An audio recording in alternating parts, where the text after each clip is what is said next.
J'espère que cette fois ça va marcher. Myriam.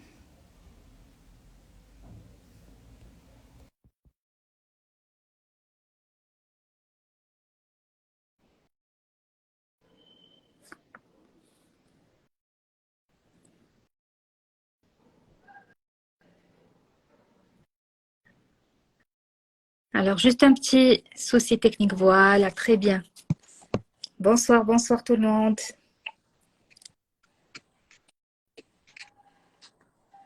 Myriam, ça va? Hello, Les ça va? petits habituels. Hein? Les petits soucis techniques habituels. Et comme d'habitude. Et en fait, à chaque fois, on dirait que c'est la première fois. Exactement. On oublie complètement ce qu'on a appris la fois précédente. Hello tout le monde. Bonsoir tout le monde. Ça va? Vous allez bien? J'espère que vous avez un très bon week-end.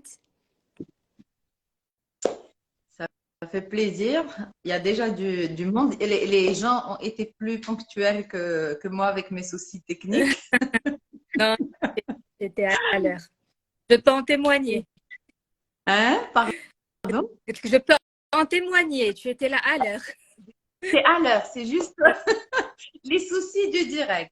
Alors, what language you speak? We speak French, mostly, Arabic, Ouais, English also, if you want to. sometimes. It depends. It depends on the day. En général, أنا تنقول لهم كندوي بالعرنسية. عربية فرنسية. Exactement. عربية فرنساوية كل شيء مخلط. C'est ça. C'est une richesse aussi. En fait, il y en a qui critiquent ça, mais aujourd'hui, c'est aussi une richesse. Et neurologiquement parlant, c'est une richesse. En fait, on a créé des liens qu'une personne qui parle uniquement arabe ou uniquement français n'a pas. C'est au niveau de notre cerveau, parce que le fait de pouvoir switcher aussi rapidement d'une langue à l'autre ou de mixer les deux, c'est ça demande des connexions neuronales spécifiques. Absolument. Ça Alors, va? coucou Mona. Hello tout le monde. مرحبا بكم. Je pense qu'on peut démarrer, Myriam. Oui. Alors, je te propose de te présenter. Ok. Déjà, j'en profite pour te remercier d'avoir accepté mon invitation à ce live. Avec grand plaisir. J'ai fait une petite présentation très succincte sur la story. Waleni, je te laisse la parole pour nous présenter ta personne et ce que tu fais plus amplement. Super. Alors déjà, je dis aux personnes qui nous regardent qu'on se connaît depuis très longtemps, qu'on a Absolument. commencé le parcours ensemble. Je ne sais pas à partir de quel niveau on لا s'est لا croisés ما نقولش depuis le début. Hein? ما نقولش Maintenant, l'année, ça va pas nous rajeunir. on garde ça entre nous. Bref, on se connaît depuis pas mal de Voilà. Ça, c'est cool. Alors, moi, je suis Mariam Zdaïm. Je suis coach certifié en braining. Je vais vous en parler un petit peu plus en détail peut-être pendant la soirée. Je suis maître praticienne en PNL, je suis praticienne en hypnose ericksonienne, je suis formatrice en tout ce qui est développement personnel, thématique du développement en entreprise, de l'éducation. En fait, j'ai plusieurs casquettes. Aujourd'hui en formation aussi. J'accompagne des personnes de tous bords et parce que pour moi, le lien, en fait, le point d'union, parce que pendant longtemps, moi-même déjà, je l'ai cherché, mais là, en fait, je l'ai compris. Le lien entre tout ça, c'est que une fois qu'on a compris la structure humaine, on peut accompagner n'importe quelle personne, que ce soit dans un domaine professionnel, personnel, familial, financier. quel que soit le domaine d'action, on va pouvoir l'accompagner parce que on reste des humains avec une structure humaine, avec des émotions, avec des besoins. Donc, une fois qu'on commence à raisonner comme ça, ben, après, on est un petit peu tous pareils et tous différents. C'est Donc, sûr. globalement, c'est ce que je fais. Je suis maman de 2 enfants, j'en suis fière aussi. C'est un travail à temps plein aussi. On oublie souvent de le dire. Donc, un salut à toutes les mamans. D'ailleurs, j'ai une partie qui est là. Bonjour! Voilà. Ça fait partie du direct. Voilà. Donc, globalement, c'est ça. Et je suis ravie d'être là ce soir. Très bien, on est vraiment content de t'avoir ce soir, Mariam. En tout cas, le point commun, Bini Anouyek, c'est notre passion pour l'humain, pour le développement personnel et cette volonté de donner, de partager un maximum avec nos followers d'Instagram notamment. Très Oui, bien. Je viens complètement. au sujet de la soirée, c'est les résolutions de début d'année. Alors, سنقولوا أسباب النزول ديال هذا le sujet. Eh ben, je pense que c'est un sujet qui s'est imposé. Alors, comme chaque fin d'année, on parle beaucoup de ça, les résolutions, mais c'est un peu vague. Et maintenant, j'ai voulu donner la parole à une spécialiste pour nous éclairer justement sur la question.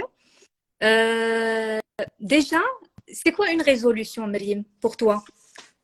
Alors, une résolution, c'est déjà une prise de décision. C'est déjà, on va choisir un objectif ou une prise de décision de quelque chose qu'on a envie de faire. Mais au-delà de ça, en fait, le terme résolution, je pense que ce n'est pas fortuit s'il existe par rapport à la prise de décision de fin d'année. Parce qu'il y a cette notion aussi de détermination. Il y a cette notion quand on va, en fait, parce que ça, c'est un mot qui a plusieurs sens. Mais l'un de ces sens, c'est qu'on est déterminé à faire quelque chose. Et un autre sens qui me plaît aussi dans le cadre de la fin d'année, c'est qu'on ne lâche pas. Quelqu'un de résolu, c'est quelqu'un qui ne va pas lâcher, qui ne lâchera rien. Donc, au fait, c'est une prise de décision déterminée et à laquelle on va pas à laquelle on va pas laisser passer ou à laquelle on va pas lâcher au bout d'un certain temps. Donc réellement ça devrait être ça. Après la réalité, l'application, ça c'est un autre sujet. Je pense qu'on connaît tous un petit peu ce qui arrive avec nos résolutions de fin d'année chaque fin d'année. Absolument. Donc, je partage avec toi la vision de la définition même du mot résolution, c'est que c'est une décision vraiment ferme. Ou ce qu'on constate, c'est qu'au moment de prendre les résolutions, ça vient avec de l'énergie, ça vient avec une volonté, une détermination. C'est comme si à nous voir, ça fait à 100%, on va tout faire. On est super déterminé, super énergétique, etc. Alors, j'ai fait un petit sondage sur Instagram, justement. J'ai demandé, alors, qu'en est-il de vos résolutions 2022, rêve 2022? Où est-ce que vous en êtes? Est-ce que vous êtes à plus de 50%? Ou là, moins de 50%, disons moitié-moitié, ou là, vous avez atteint tous vos objectifs, vous avez checké toute la liste. Alors, le résultat du sondage, alors, on a plus de 50% qui ont dit qu'ils n'ont absolument rien fait, qui vont remettre ça à 2023. On a 30% qui ont répondu entre 0 et 50. Et on a 20% qui ont répondu, qui ont checké en fait toutes les cases. Ça nous donne sur la troisième catégorie, on a quel chiffre? 20%. 20% de personnes qui ont checké toutes les cases. Déjà, je les félicite, c'est extraordinaire. Et alors, هذا le sondage من جهة أخرى je vais te parler de mon expérience personnelle.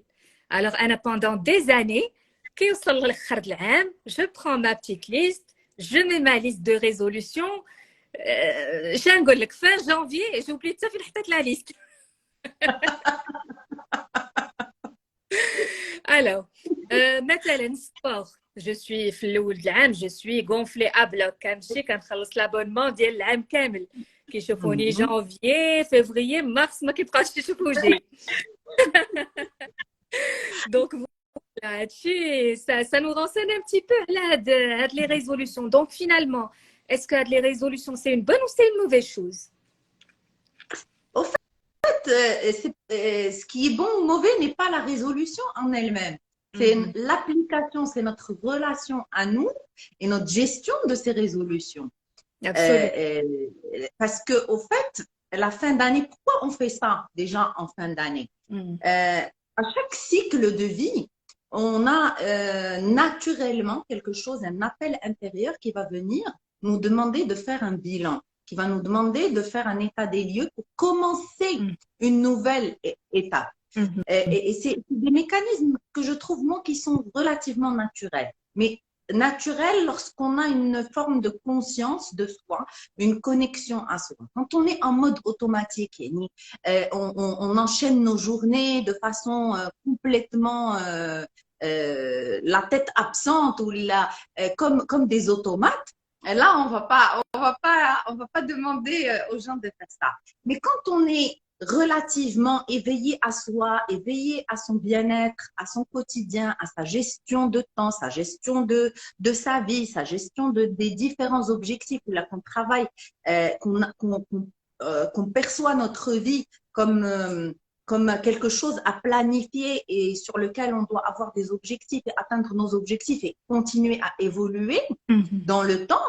Alors là, avec cette conscience, il y a quelque chose de naturel qui va s'imposer, c'est que à chaque fin de cycle, on va voir où on est arrivé et où est-ce qu'on va aller encore.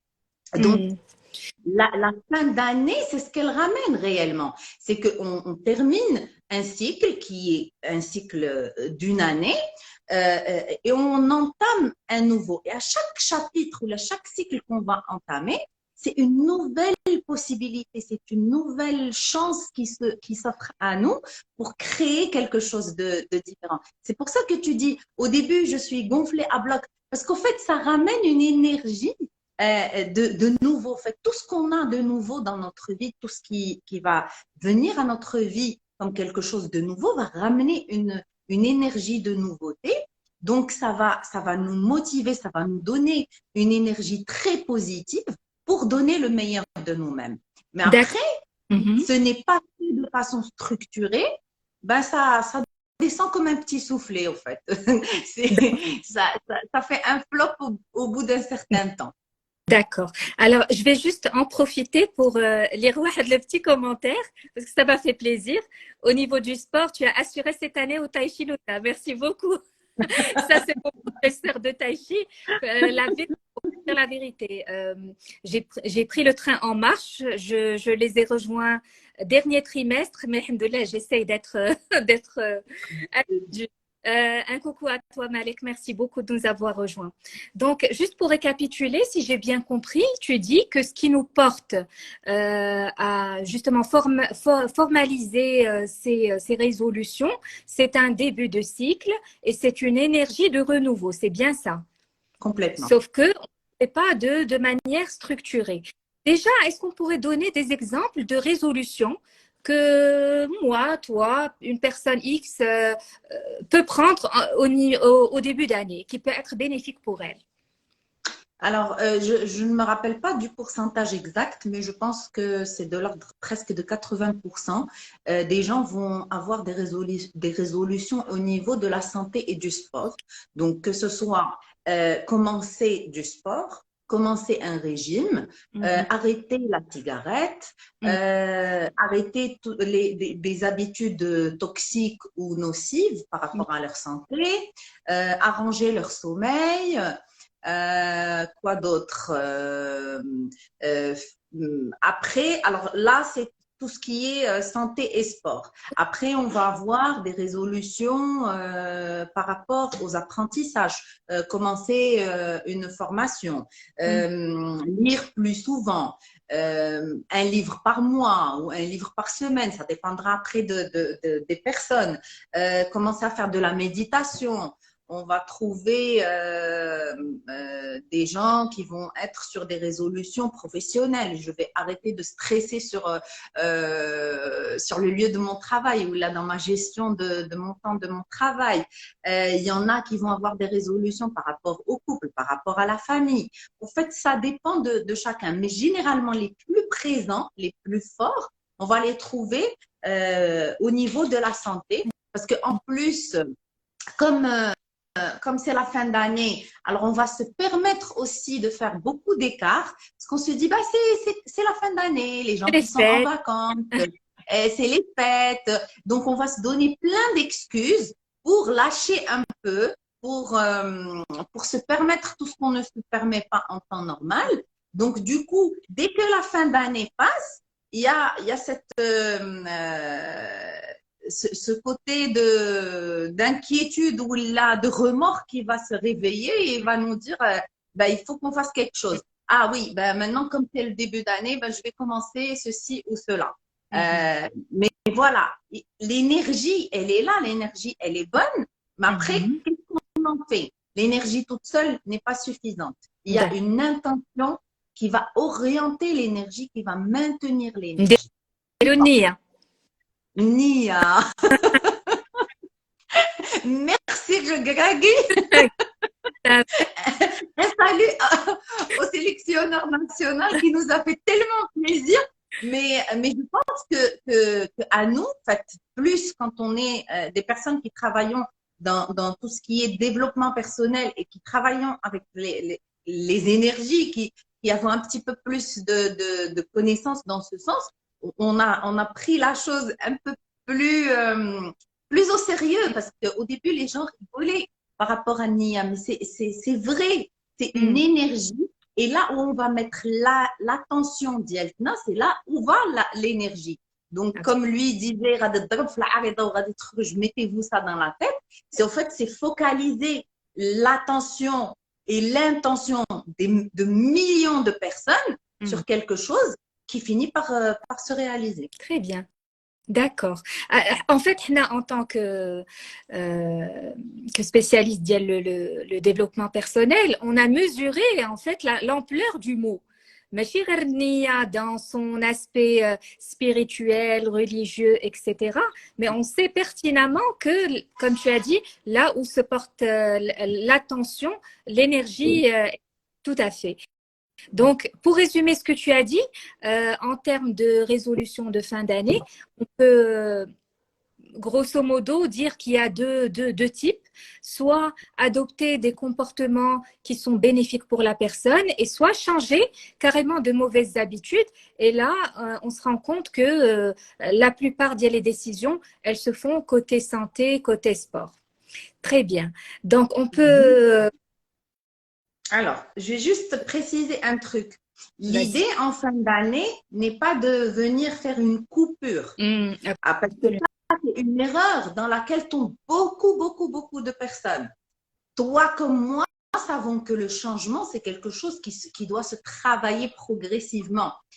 On ne va pas venir et prendre… l'erreur que font beaucoup de gens, c'est qu'ils viennent en fin d'année, de un, ils prennent plusieurs résolutions sur différents domaines et ils veulent des actions ou là, ils veulent mettre en place des actions drastiques. Ça veut dire, je ne fais pas du tout de sport, je mange très mal, je dors tard, je m'énerve, je fume, je viens le 1er janvier, je veux tout arrêter. Faire du sport, arrêter la cigarette, dormir à l'heure, manger correctement.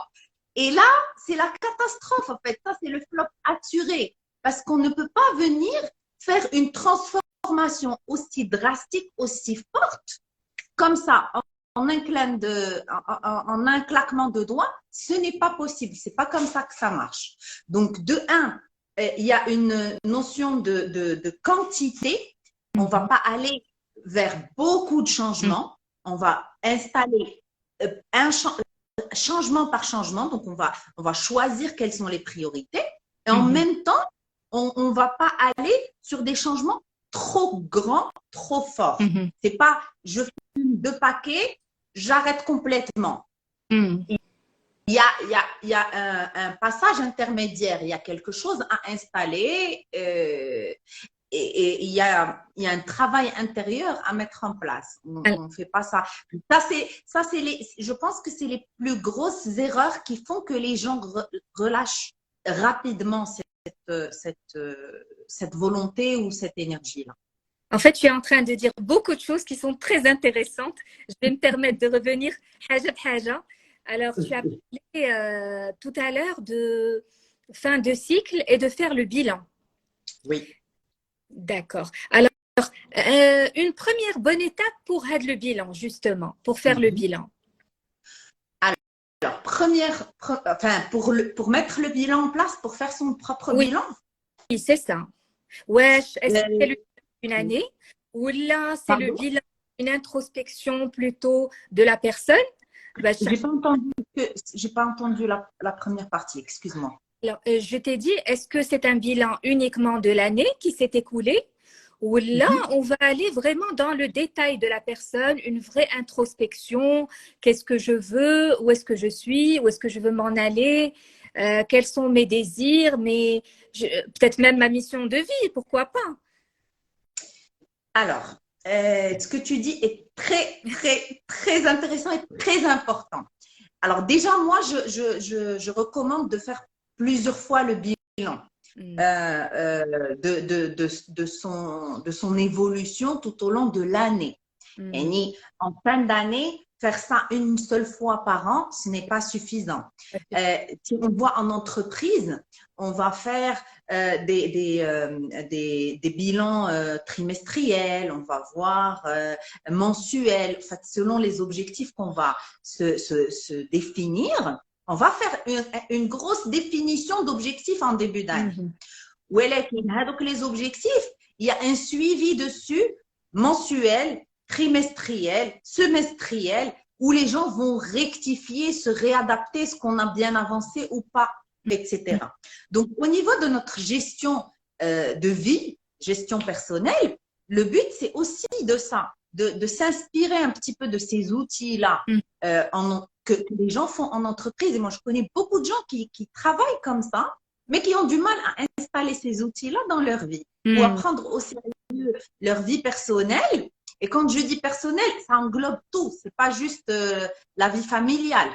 C'est la personne dans sa globalité. Donc, il y a beaucoup de gens qui ont connaissance de ces outils, mais ils n'arrivent pas à transférer ça dans les autres domaines de leur vie.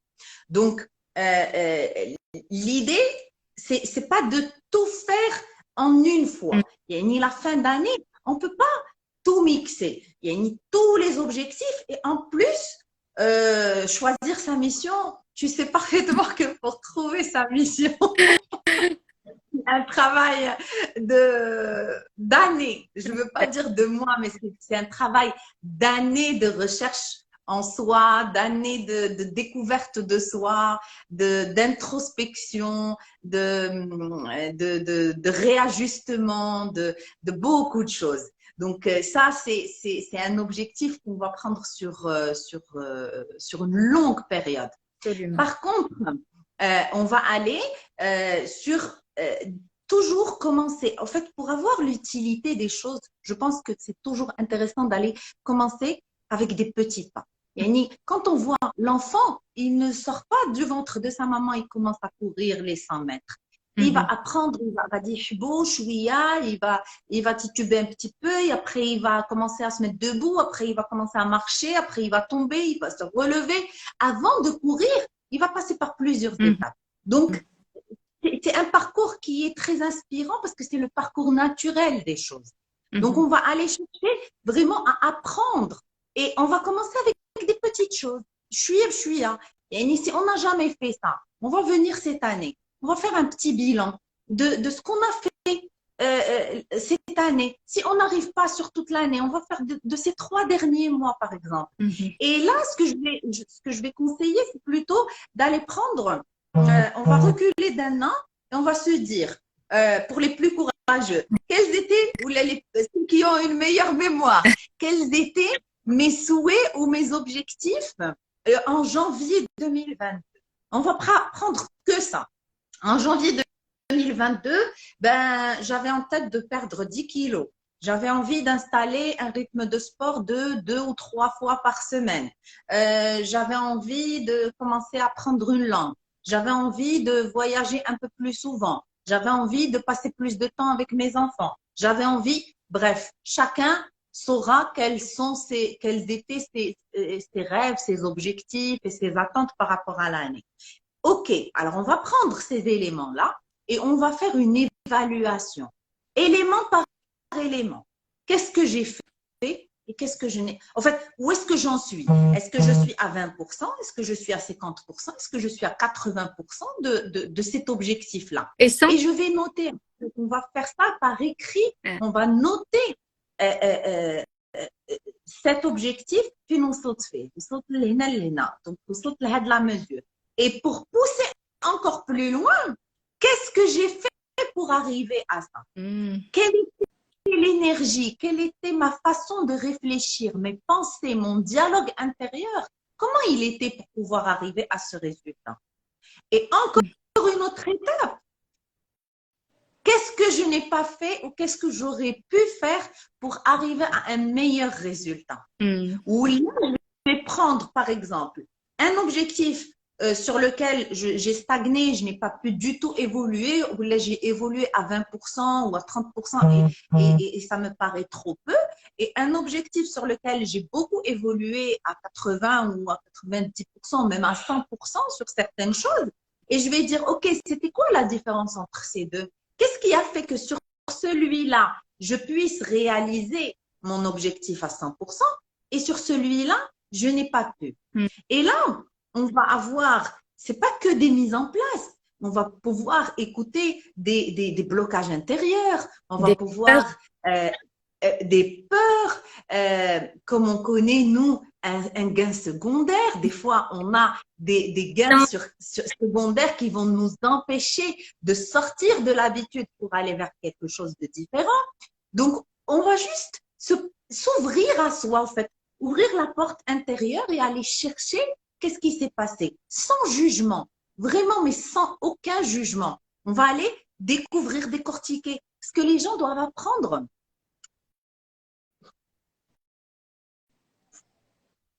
Oui. Ça a coupé, je pense. Alors, je disais que les gens doivent apprendre à communiquer avec eux-mêmes. En fait, on ne nous a jamais appris, et ça, c'est une de mes grandes batailles, un de mes grands chevaux de bataille, c'est apprendre à communiquer avec soi.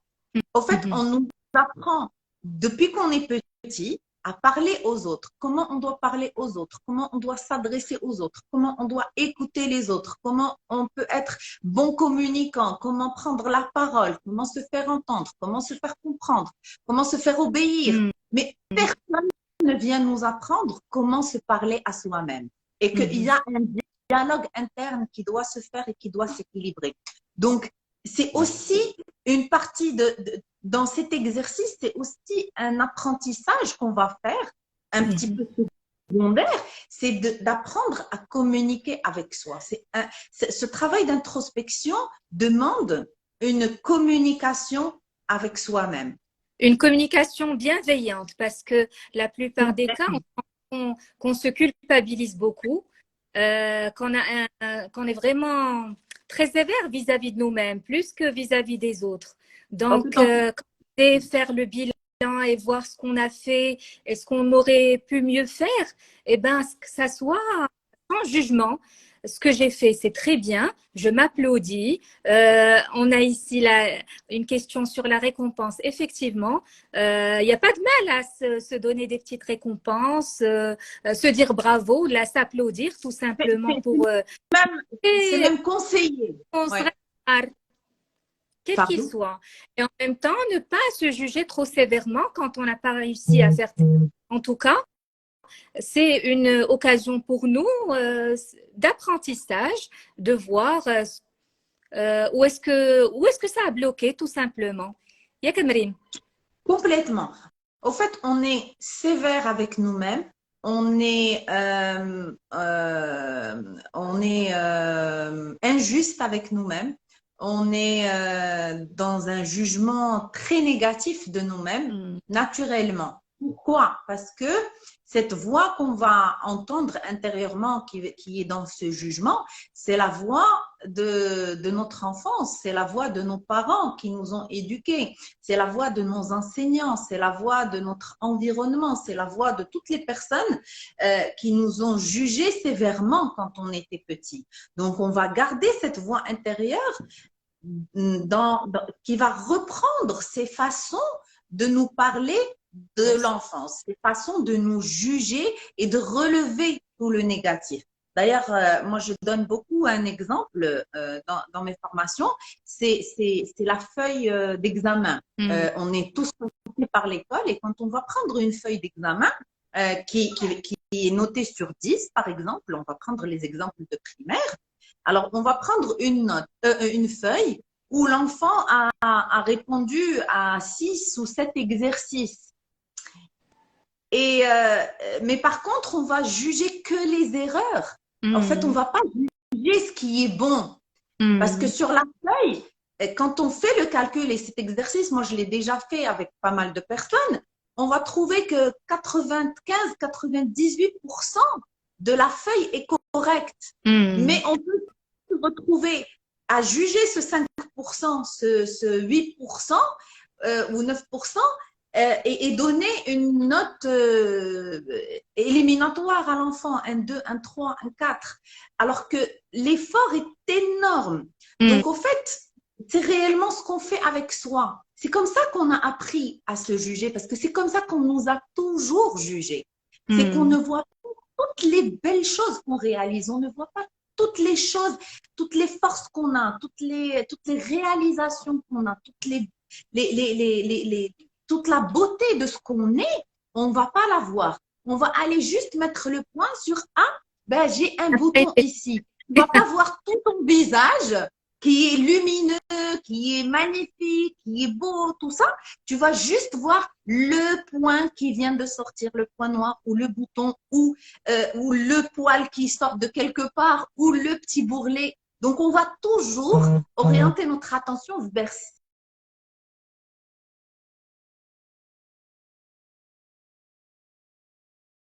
avec soi-même. On a besoin d'enlever ces lunettes de jugement, d'enlever ces lunettes de stylo rouge. Moi, comme je dis, c'est comme si on avait un stylo rouge de maîtresse. On va enlever le stylo rouge et on va aller découvrir toute la beauté et tous les exploits et toutes les réalisations qu'on a et les mettre en valeur. Et c'est ce qui va nous donner avec le boost, avec l'énergie. Voilà. C'est ce que je voulais dire, justement. Alors, quand on aura célébré toutes nos réussites de l'année passée, ça va réduire avec le stress ou la pression. Il faut absolument que je mette des résolutions pour l'année prochaine. Ou que je sois… Ben oui, parce que si le bilan va se réduire à me flageller, à prendre un truc pour me taper dessus, ben les gens, ils vont pas avoir envie. Et c'est normal. Moi-même, je n'aurais pas envie de faire un bilan où je vais voir relever que ce que j'ai mal fait ou que ce que je n'ai pas fait ou je n'ai pas pu réaliser. Non, on va voir toutes les belles choses qu'on a pu faire, toutes les réalisations, toutes les avancées et toutes les choses. Et on évolue, en fait, Brina ou Lakarena, on ne fait qu'évoluer. On apprend sans arrêt. On apprend tous les jours. Mais par contre, on doit mettre la lumière sur tout ce qu'on apprend, sur toutes ces belles choses qu'il y a en nous, sur toutes ces évolutions. Donc, Heidi, c'était le point sur le bilan. Par la suite, tu as dit que une chose que je dis moi aussi à mes clients, je veux tout et tout de suite. Donc, une longue liste, pas forcément par priorité. Et on se retrouve d'abord, toi qui es experte en brain-braining et neurosciences, Tu peux nous dire comment ça se passe dans le cerveau quand on le matraque d'informations ou là de demandes? Comment ça se passe? Alors, voilà, comme j'ai dit au début, je vais vous parler un petit peu du embraining parce que pour moi, ça a été une révélation cette année. Tiens, ça a été un de mes exploits de cette année, une de mes Bravo, réalisations. t'applaudis. Je m'en Ah félicite, je m'envoie des oui, petits cœurs, des petits bisous et je donne l'exemple à tous ceux qui nous regardent. Donc, quand super. vous faites quelque chose de bien, donc la récompense n'est pas forcément aller m'acheter quelque chose ou là n'est pas forcément pécuniaire, mais elle est dans l'émotion aussi, dans la gratification de soi-même. On n'attend pas que les autres nous gratifient ou nous disent qu'on fait bien les choses. Ben, on se regarde dans le miroir et on se dit, on s'aime, on s'adore, on se donne des petits bisous et des petits cœurs. Moi, c'est ce que c'est ce que je dis à tous mes clients et mes élèves, c'est toujours les petits cœurs à moi-même d'abord. Donc, moi, sur ce point, euh, donc, le embraining, la certification embraining, ça a été un super pas pour moi cette année. Pourquoi? Parce qu'au fait, c'est une technique qui va sortir du mode mental, qui va sortir de l'intellect, qui va sortir de tout ce qui est seulement cerveau intracrânien et on va aller chercher un alignement. Un alignement parce que le embraining, c'est quoi? C'est multiple brains. Et donc, c'est les différents cerveaux, c'est les multiples cerveaux. Parce que ben, les scientifiques ont trouvé qu'on n'avait pas un seul cerveau. Pour le moment, comme ils disent, on en a 3 qui sont validés en tant que cerveau. Mais dans les années à venir, il se pourrait qu'on retrouve même plus que ça. Donc, sur les 3 cerveaux déjà, on a un cerveau intracrânien, on a le cerveau au niveau du cœur et on a un cerveau au niveau de tout l'appareil digestif. Alors, qu'est-ce qui se passe? Chacun de ces cerveaux a des fonctions, a, a des orientations, va nous guider sur des choses. Donc, quand on va aller chercher un alignement entre ces 3 espaces, ces 3 intelligences, on est sûr d'être sur le bon chemin. On est sûr de faire les choses correctement. Et d'ailleurs, euh, on parlait d'énergie et de motivation. Le centre de motivation et d'énergie, c'est au niveau du ventre, c'est au niveau du système digestif. C'est là notre centre énergétique, c'est là le centre de l'action et de la motivation. Donc, des fois, on va trouver des gens qui vont avoir des résolutions, donc réfléchies à travers leur cerveau. Donc, on va décider mentalement, moi, je veux ça et ça et ça. OK. Mais si mon cœur ne ressent pas l'envie de le faire, parce que là, c'est l'émotion. Le cœur, c'est le centre de l'émotion. C'est le centre de l'intuition. C'est la perception un peu de l'avenir. Donc, si mon cœur n'est pas en harmonie avec ce que mon cerveau est en train de me donner, ben, la chose ne va pas se mettre en place. Il y aura toujours des barrières. Si, par exemple, mon cerveau et mon cœur sont alignés, mais je ne vais pas chercher la validation de mon ventre, ben, je ne trouverai pas l'énergie nécessaire, je ne trouverai pas la force de mettre ça en place. Parce que la mise en place, elle vient du cerveau entérique, donc de ce cerveau, du cerveau le plus bas. Donc, on doit aller trouver un alignement. Donc, les décisions qu'on va prendre, on ne va pas les prendre juste comme ça, juste mentales ou de façon intellectuelle, mais on va les aligner, on va voir l'écho qu'elles ont plus en profondeur. Alors, Ce que j'aime bien par rapport à ce que tu dis dans le embraining, c'est une sorte de validation scientifique à des choses qu'on connaît déjà, notamment les gens qui s'intéressent aux énergies, les chakras, l'alignement des chakras. Donc vraiment, ça vient apporter la validation scientifique pour les gens qui sont un peu cartésiens. complètement. complètement. Et ce qui est beau, c'est que c'est une technique où les scientifiques sont partis vraiment rechercher dans les cultures ancestrales, dans tout ce qui est ésotérique, Oui. dans tout ce qui est énergétique. Et ils ont fait des tests en laboratoire. En fait, c'est comme tu dis, c'est une pratique qui a un sous-bassement scientifique pour les gens les plus cartésiens qui ont besoin de comprendre et d'avoir des notions scientifiques. Mhm. Mais en même temps, c'est de la science inspirée sur tout ce qu'on a toujours été, parce qu'en fait, il y a tellement de cultures qui ont des sagesses et qui savent tellement de choses du fonctionnement de l'être humain, mais que la science moderne est venue un petit peu décrédibiliser, mettre de côté, Mhm.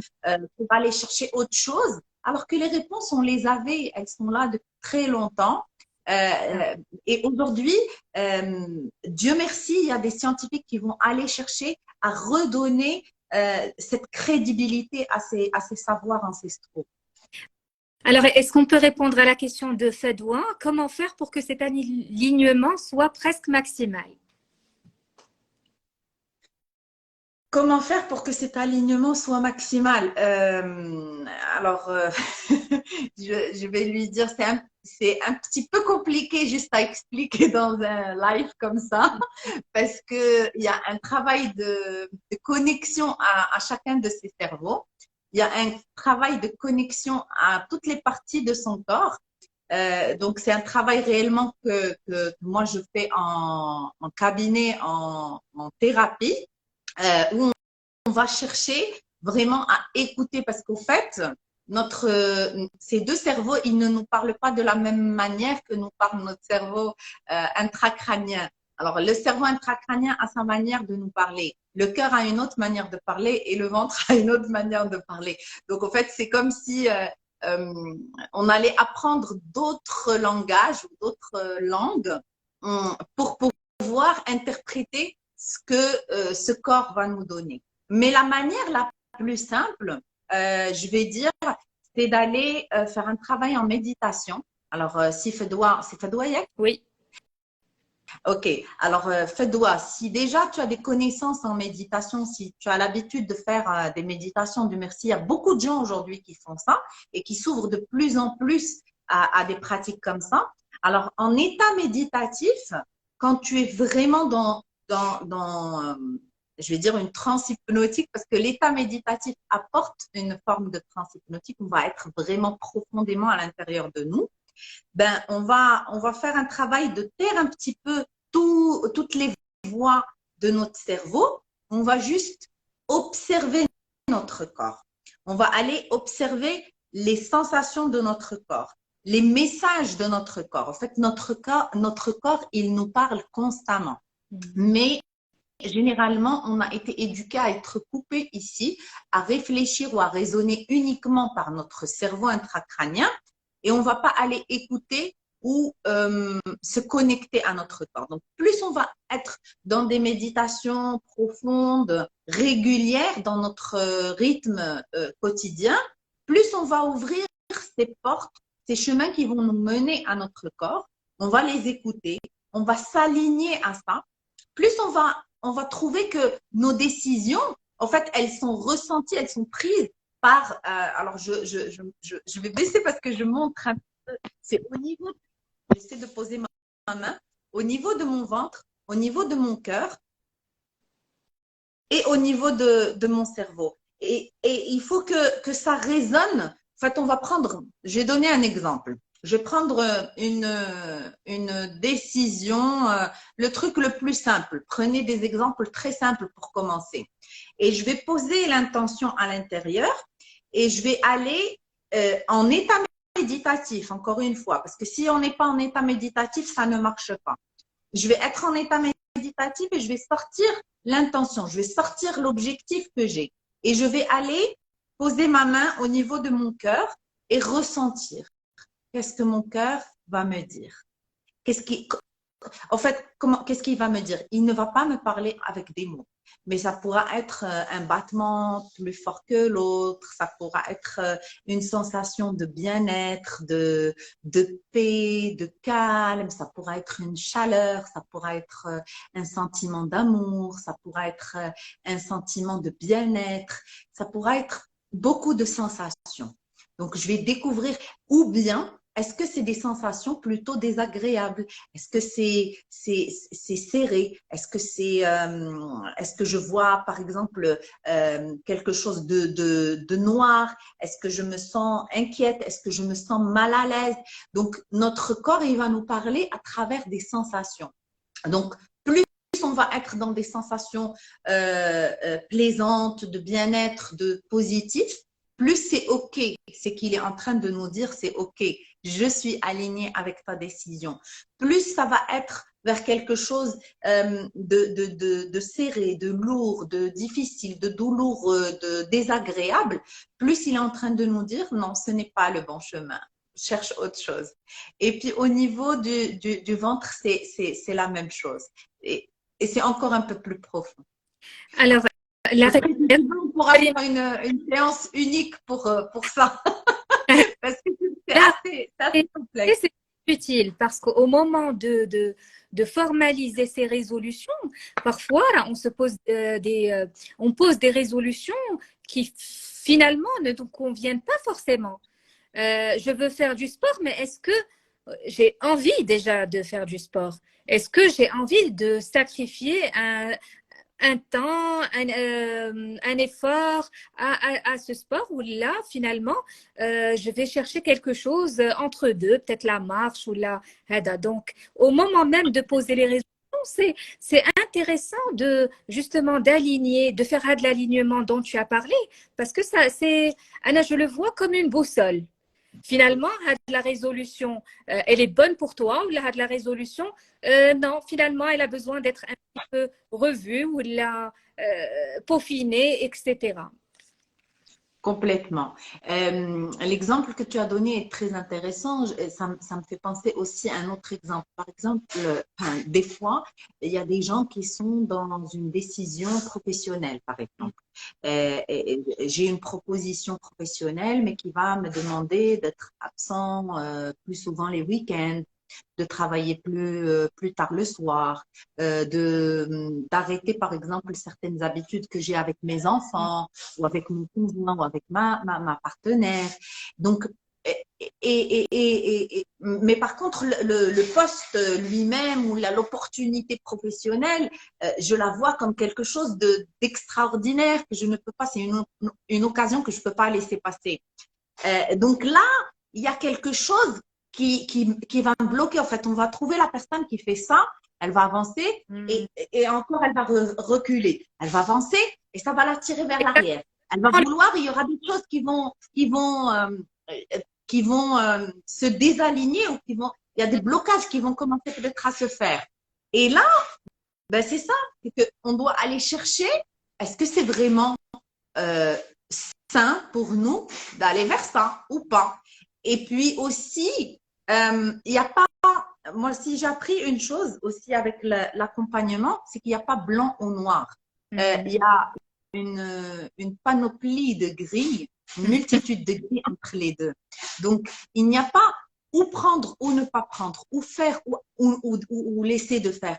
Il y a des aménagements, des ajustements des fois qu'on peut faire qui vont nous faciliter l'accès à cet objectif ou à ce but qu'on a envie d'atteindre, mais sans se léser, sans que ce soit pour autant toxique pour notre environnement. Oui, donc absolument. C'est des ajustements qu'on va aller faire avec soi. Et c'est pour ça que je dis c'est important d'apprendre à communiquer avec soi-même et de prendre le temps de faire ces bilans, de définir ses objectifs, de savoir où est-ce qu'on va en fait. On n'est pas là juste comme ça. Moi, c'est toujours le mot et je le trouve pas en français. On n'est pas là abatan. On a des missions comme tu l'as dit et ces missions, au fait, l'univers va tout faire pour nous orienter vers la réalisation de nos missions. Même quand ça paraît très compliqué, difficile, impossible, toutes tous les mots, tous les adjectifs de difficulté, mais on va toujours voir que l'univers va nous orienter vers, en fait, il nous mène vers un chemin. Et plus vite on va apprendre à communiquer avec soi, plus vite on va apprendre à être dans un alignement de soi-même, de ses énergies et connaître sa mission de vie, plus rapidement on pourra atteindre ou la plus facilement l'interaction avec l'univers va se faire. En fait, il ne va plus nous forcer, ça ne sera plus douloureux, mais on ira dans un sens, dans son sens, parce qu'il n'y a que son sens, il n'y a pas notre sens, c'est le sens de l'univers et là où il veut nous mener, mais ça sera fluide, ça sera plus souple, ça sera plus joyeux, plus agréable pour nous d'abord. Oui, très bien. On va dans tous les sens là ce soir. Il nous reste 8 minutes. Alors, je voulais tout ce que tu as dit, tout ce qu'on a dit ce soir. Le maître mot, c'est bilan et c'est connaissance de soi. En quelques mots. Et voilà, se connaître, se parler, faire le bilan, se connecter à soi-même, c'est la première bonne étape, comme on a dit tout à l'heure. Alors, il nous reste moins de 7 minutes. Je voudrais bien que tu nous parles de ta petite surprise que tu as préparée pour nos followers. Ben, comme tu as dit, la période résonne tellement en résolution en ce moment que j'ai décidé de lancer un atelier spécialement pour aider les gens à faire le bilan de l'année passée et décider de leurs objectifs et résolutions de 2023. Et là, on va pas raisonner, comme tu as dit, en termes de souhaits ou de résolutions qui vont faire un flop au bout d'un mois ou 2 mois, mais on va mettre vraiment une feuille de route pour que ce soit géré comme des objectifs et des objectifs sur toute l'année. Et comme j'ai dit tout à l'heure, en fait, on va pas prendre tout d'un coup. On peut mettre en place une feuille de route où on va dire, ben, sur le premier trimestre, je vais installer tel objectif et à la fin du premier trimestre, je vais être arrivé à ça, ce qui va me permettre au deuxième trimestre d'installer mon deuxième objectif et sur lequel je vais avancer, au troisième trimestre, le troisième et puis le quatrième, où chaque mois, on va installer un nouvel objectif. En fait, ça dépendra bien sûr de chaque participant. On va travailler sur différents domaines, on ne va pas travailler sur un ou deux domaines, on va travailler sur tous les domaines de notre vie, mais chaque personne va choisir quels sont les domaines sur lesquels elle a envie d'avancer en 2023, les objectifs qu'elle a envie de mettre en place. Et sur ces objectifs, on va travailler l'alignement de l'objectif. Donc, on va aller chercher si c'est réellement un objectif aligné ou pas. On va travailler aussi l'ordre de ces objectifs. Donc, quel est l'objectif le plus urgent ou quel est l'objectif le plus prioritaire sur les autres. On va les organiser de façon à ce qu'on ait une feuille de route sur toute l'année. Eh bien, en décembre, on soit en décembre avec soi-même. Je t'encourage et j'encourage toutes les personnes qui nous écoutent ce soir ou là qui vont voir le replay parce que je vais enregistrer le live. Ben, je les encourage à assister à ton atelier. Ça ne peut être qu'enrichissant et c'est vraiment un bon investissement dans leur développement personnel. Je voudrais finir avec deux ou quelques petites astuces parce que j'ai eu tout à l'heure les questions, comment on fait pour garder la motivation, comment faire pour que ça ne floppe pas. Alors, avec tout ce qu'on a dit, je peux suggérer aux gens qui nous suivent l'engagement. Malheureusement, quand on prend un engagement vis-à-vis de nous-mêmes, par exemple, j'ai envie de faire du sport. Il s'avère qu'on ne tient pas vraiment à nos engagements. Pour une raison X ou Y, on ne va pas rentrer dans les détails. Ou Eleni, si par exemple, je m'engage vis-à-vis d'une amie qu'on va aller tel jour à telle heure faire du jogging ou là de la marche ou là n'importe quoi, ben, je vais être plus enclin à respecter l'engagement. Qu'est-ce que tu peux nous donner d'autres comme petites astuces Juste, au fait, pourquoi on est plus enclin à respecter l'engagement quand c'est avec l'autre? Parce que c'est une autre partie de notre cerveau qui va réagir. C'est notre cerveau grégaire, en fait, c'est notre place dans le groupe qui va réagir, donc qui va nous donner une motivation supplémentaire. C'est pour ça qu'on va plutôt orienter les gens quand vous pouvez faire quelque chose qui vous engage vis-à-vis de d'autres personnes, c'est un moteur de plus à enclencher pour les nouvelles habitudes. Et c'est aussi pour ça qu'on va toujours parler de comment prendre que des personnes positives ou là qui peuvent nous donner une motivation autour de nous. Faire un peu le nettoyage de son environnement, ne pas être dans un environnement toxique qui nous tire vers le bas, mais plutôt trouver des personnes qui ont cette capacité, ce positionnement positif qui va nous pousser à être meilleurs, à donner le meilleur de nous-mêmes et à aller de l'avant. Donc, dis-moi. S'entourer de personnes positives qui vont nous tirer de l'avant. Ça ne veut pas dire qu'on ne compte pas avec une force intérieure suffisante. On a une force intérieure suffisante. Mais ça, c'est un levier de plus lorsqu'on a envie d'entamer quelque chose de différent et qu'on n'a pas vraiment la force tout seul de le faire. Ben, autant en profiter. Pourquoi on ne va pas en profiter? Qu'on en profite. Donc, le fait de s'entourer de personnes, par exemple, tu as donné l'exemple du sport. Si moi, je connais des personnes qui sortent régulièrement faire leur sport à 7 heures du matin et que moi, j'arrive pas encore à le faire, ben, le fait de m'engager avec ces personnes-là va me donner une motivation supplémentaire.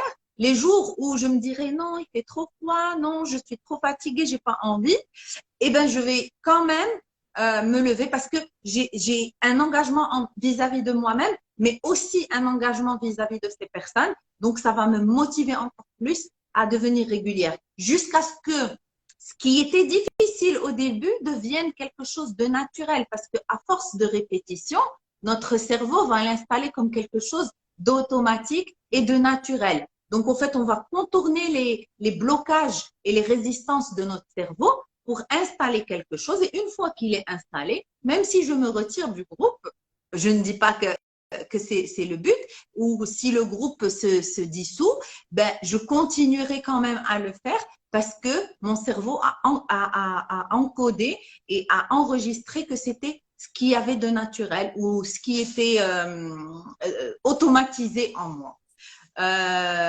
Donc, ça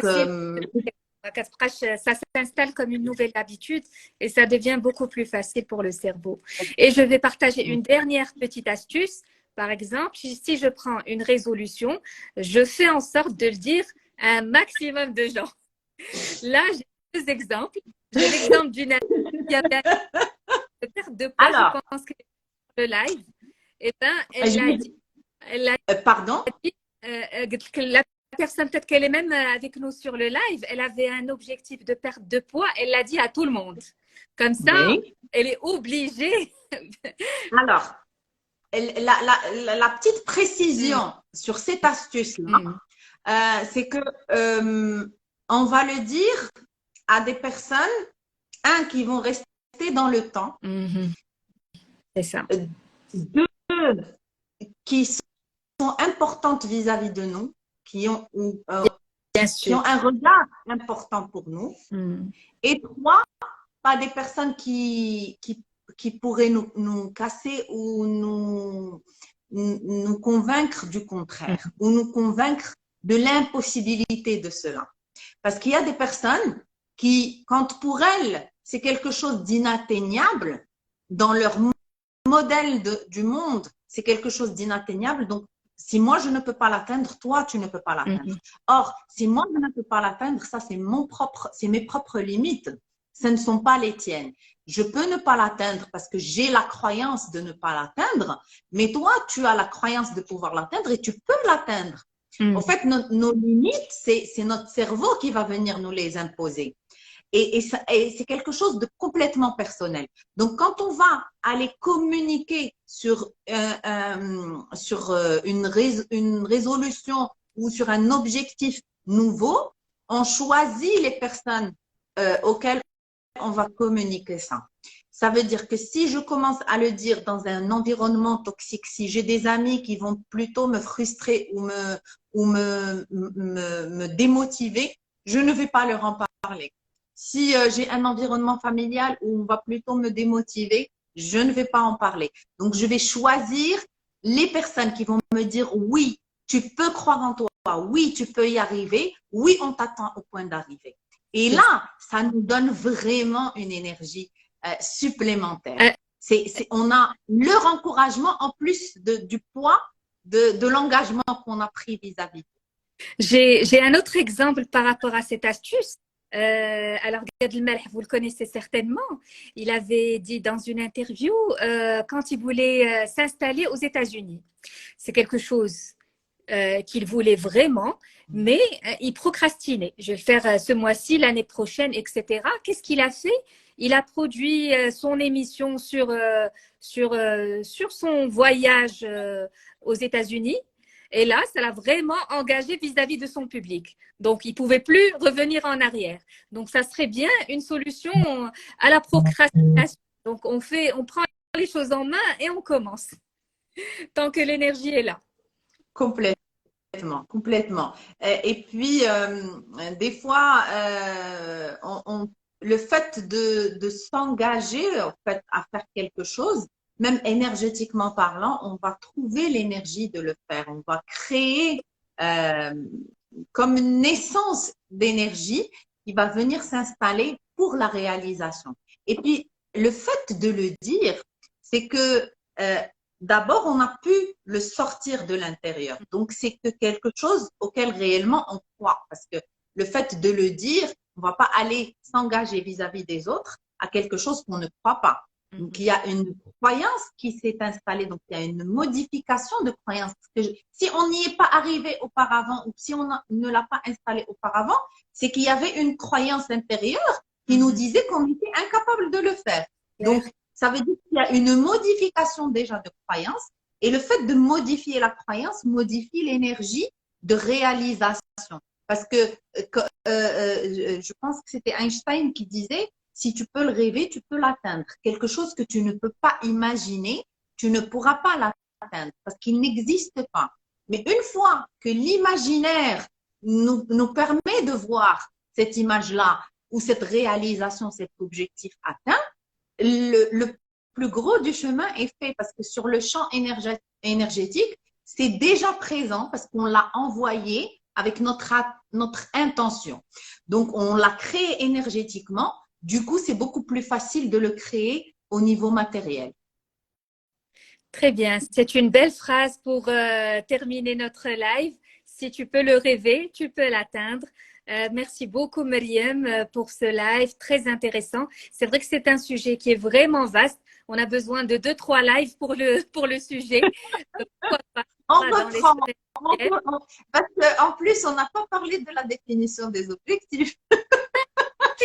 on est resté sur la phase 1 du bilan. Je pense que par rapport au retour qu'on a dans les commentaires, ça a été intéressant pour les gens. Ils ont appris beaucoup de choses. Je te remercie encore une fois, Myriam, et je te dis à bientôt. Merci à toi. Merci à toutes les personnes qui nous ont suivis et qui vont regarder. Pardon? Bonne chance pour ton atelier. Merci beaucoup.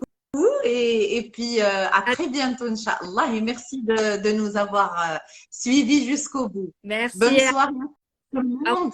Et bon début de semaine, Inch'Allah. Au revoir. À très bientôt. Au revoir. À bientôt.